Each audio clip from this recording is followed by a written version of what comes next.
We are all waking up to the deepest reality of I am. And until we drop our awareness or surrender to that awareness or that isness, then we're just playing out an individual story of suffering. And this is what it means to be born into sin, right? To be born into a self that is contracted and in bondage, only able to serve a shallow purpose. We're born into this individually, and then we are also born into a system that is insufficient to love. We know that. We see that, right? We understand this injustice in so many diverse and varied ways, right? We can choose our own pet peeve in this world, our own thing, our own little fire that we think we're going to put out, right?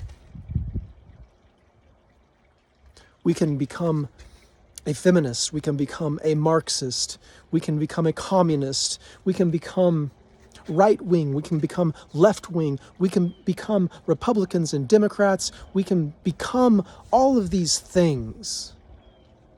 We can take on all of these identities, and we can fight fires, and we can fix things, and we can hate each other, and we can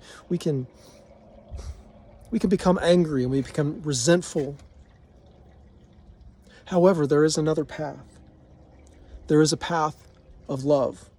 There is a path of peace, and there is action along this path. Yes, sometimes there are boundaries to make. There are injustices to address. Yet until we can do that from the deepest space, we are just contributing to the problem. What we resist persists. So as we resist that which we hate, as we invest our energy, we only feed that monster. Henry David Thoreau wrote Civil Disobedience. Gandhi received that message, and he took it in to an already growing practice.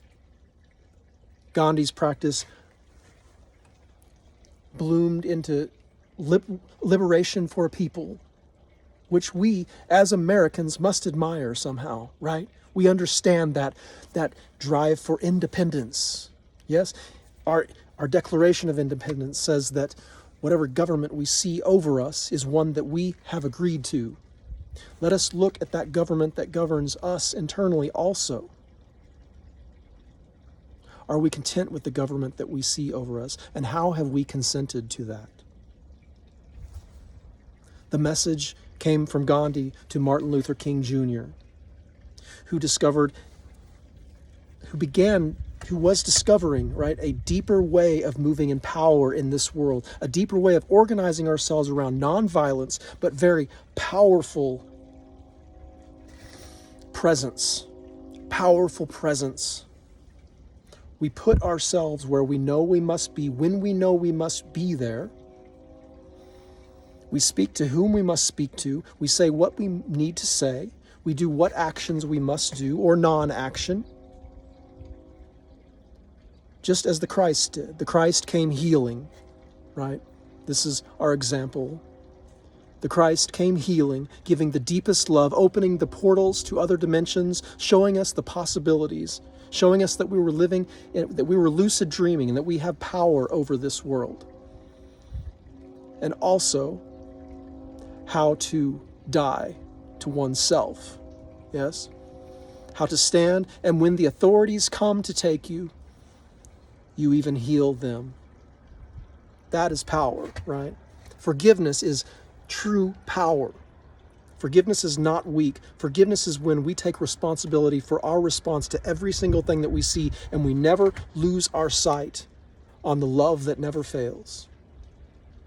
Don't you know our love, she never fails.